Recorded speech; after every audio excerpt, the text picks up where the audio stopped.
Breaking the mold, why F1 2022 tech isn't all about porpoising and sidepods. Once, fears over identikit Formula One cars were allayed by visibly different approaches to sidepods and floors. Other novel design features have cropped up around the rest of the car.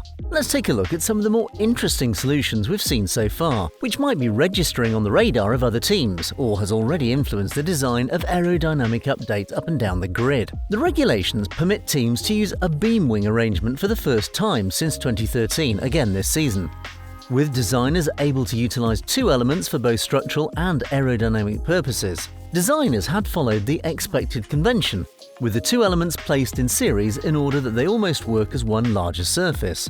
However, Red Bull tore up the script and opted for a stacked arrangement, whereby the two elements are mounted one above the other and almost work independently of each other. The design was quickly optimized after the first event, with the geometry of the lowermost element adjusted to better suit its demands. Subsequently, we've even seen Red Bull remove the uppermost of the two elements at circuits that demand it runs with the lowest possible downforce arrangement, with Baku the first of those requiring a drag reduction. At the other end of the spectrum, and just before the summer break, the team opted for what we'd consider the conventional option at the Hungarian Grand Prix, as it loaded some additional downforce. Red Bull is not the only team to have featured the stacked arrangement, as Alpine joined it at the Azerbaijan Grand Prix, with the Anglo-French squad producing a solution very similar to the one seen on the RB18.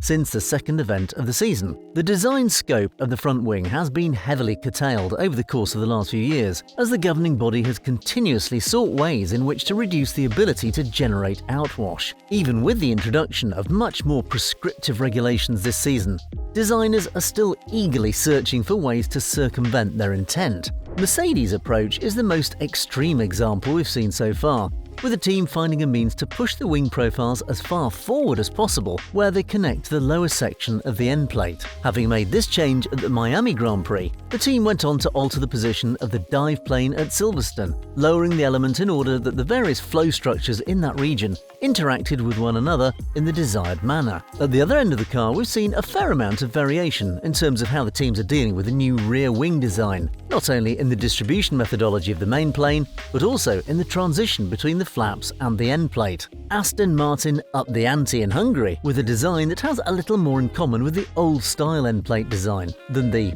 FIA intended when formulating the regulations. The design not only increases the span of the main plane, given it now intersects with the end plate further outboard, it also reintroduces a surface that will undoubtedly alter the tip vortex too. The overall goal of this design is to increase downforce, but it had to be done in a way that not only ticked the various boxes required by the radius and curvature regulations, it also had to be relatively efficient too. The floor on this year's cars is incredibly important, and Red Bull has one of the most intricate designs on the grid, especially when it comes to the detailing on the underside of the assembly. Notably, other teams have followed in their footsteps when it comes to the revetted boat tail section and the contoured hull. However, there's another solution that's captured the imagination too, with the ice skate on the underside of the floor acting as their edge wing. The metal strake is connected to the floor, utilizing the support brackets allowed within the regulations, of which 6 are permissible. The ice skate then offers not only aerodynamic support, with the airflow redirected by the structure,